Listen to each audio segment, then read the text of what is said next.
Bienvenue sur les vidéos de Plaisir Arduino en partenariat avec la communauté de Genio. Aujourd'hui, on voit le Shield qui commande les moteurs à courant continu.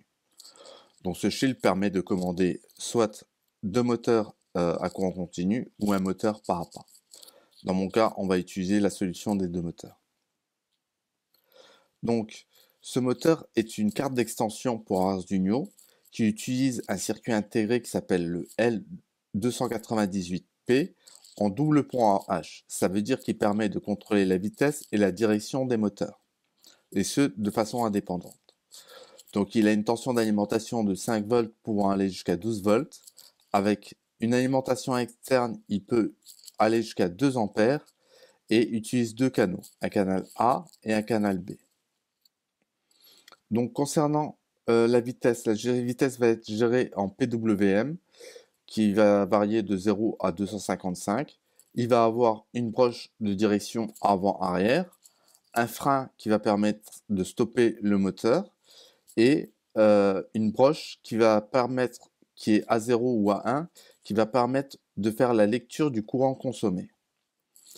Donc il utilise par exemple le canal 1 pour le moteur 1, utilise pour la direction la pin D12, pour la vitesse la pin D3, pour le frein la pin D9 et pour la mesure du courant la pin A0. Concernant le schéma, moi j'ai utilisé une alimentation externe qui sont les piles, qui sont des piles, donc de 9 volts. Donc le moteur A se branche sur le plus du canal A et le moins du canal A. Moteur B, pareil, le plus du canal B et moins sur le canal B. Le schéma est assez simple, donc je vais passer à la présentation du code. Je vous présente le code source du moteur Shield avec l'Arduino. Donc pour commander le moteur A, on va avoir la pin 12 pour sa direction, la pin 3 pour la vitesse, la pin 9 pour stopper le moteur et la pin A0 pour mesurer l'intensité. Concernant la mesure de l'intensité, je ne vais pas l'expliquer car je n'ai pas réussi à avoir des données fiables pour vous le présenter. Donc concernant le moteur B, vous avez une direction pour la pin 13, une vitesse pin 11, un frein pin 8 et la broche A1 pour la mesure de l'intensité du moteur. Ensuite, j'ai utilisé deux variables pour la gestion du temps.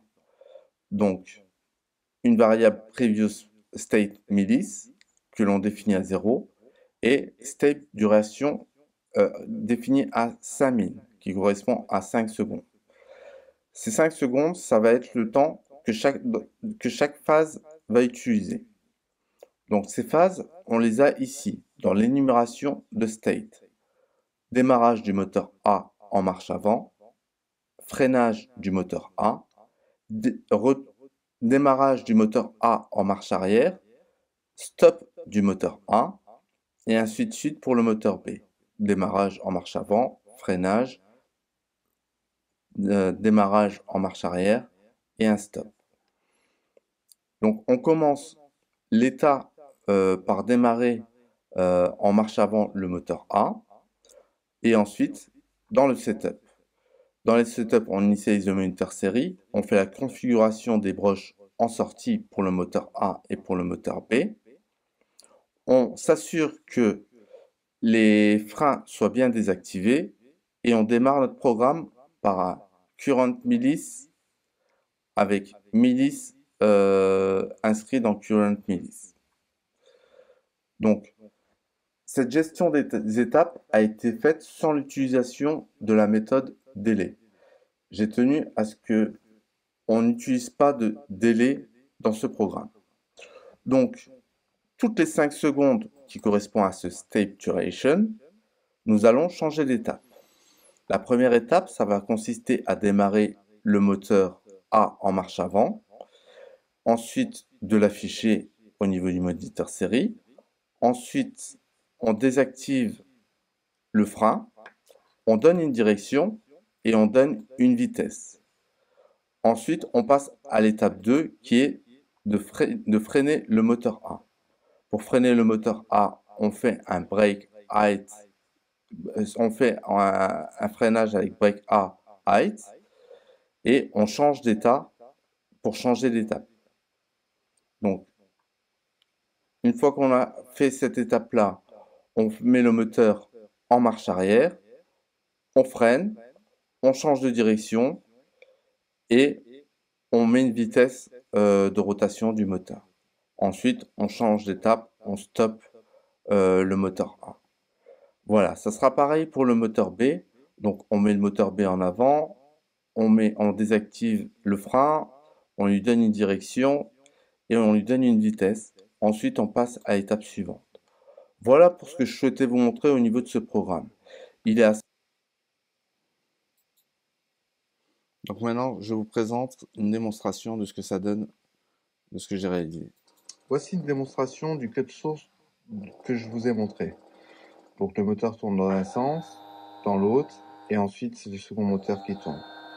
Donc le shield est placé sur la platine Arduino qui se retrouve juste en dessous. On a le bornier de connexion, moteur A, moteur B, et on a une alimentation externe par pile.